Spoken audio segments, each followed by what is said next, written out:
กองประชุมสมัยสามัญของรัฐบาลประจำเดือนตุลาคม 2025ได้ไขขึ้นในวันที่ 3 และอัดลงในวันที่ 4 พฤศจิกายน 2025ที่สำนักงานนายกรัฐมนตรีโดยการเป็นประธานของท่านสอนไสศรีบรรดรนายกรัฐมนตรีมีบรรดารองนายกรัฐมนตรีสมาชิกรัฐบาลผู้ต่างหน้ากระทรวงองค์การนำนครหลวงจันทน์และบรรดาแขวงเข้าร่วมแบบซึ่งหน้า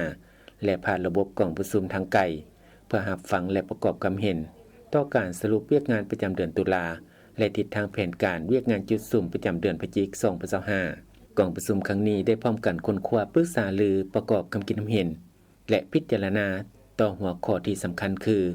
การสรุปเวียกงานพ้นเด่นประจำเดือนตุลาและทิศทางแผนการประจำเดือนพฤศจิกายน 2025ของรัฐบาลทิศพันขยายผลกองประชุมครบคณะครั้งที่ 11 ของคณะบริหารงานศูนย์กลางภาคสมัยที่ 11 และการใกล้เคียงความพร้อม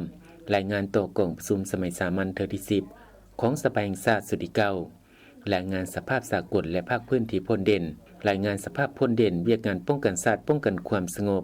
และแผนเวียกจุดสุ่มประจำเดือนพฤศจิกายน 2025กองประชุมได้ชี้นำแขนงการท้องถิ่นและภาคส่วนเกี่ยวข้องเอาใจใส่บรรดาเวียกงานสำคัญเป็นต้นสืบต่อเอาใจใส่ปฏิบัติเวียกงานป้องกันชาติป้องกันความสงบทั่วปวงส่วนรอบด้านสืบต่อลงก่อสร้างรากฐานการเมืองและพัฒนาชนบทรอบด้านแก้ไขความทุกข์ยากของประชาชนติดพันกับเวียกงานสามสร้างโดยเฉพาะอยู่จุดเสี่ยงและเขตห่างไกลศอกหลีกสืบต่อแก้ไขปรากฏการณ์ย่อท่อทางสังคมให้ลดน้อยถอยลงสืบต่อปฏิบัติแผนป้องกันรักษาความสงบปลอดภัยแก่งานเฉลิมฉลอง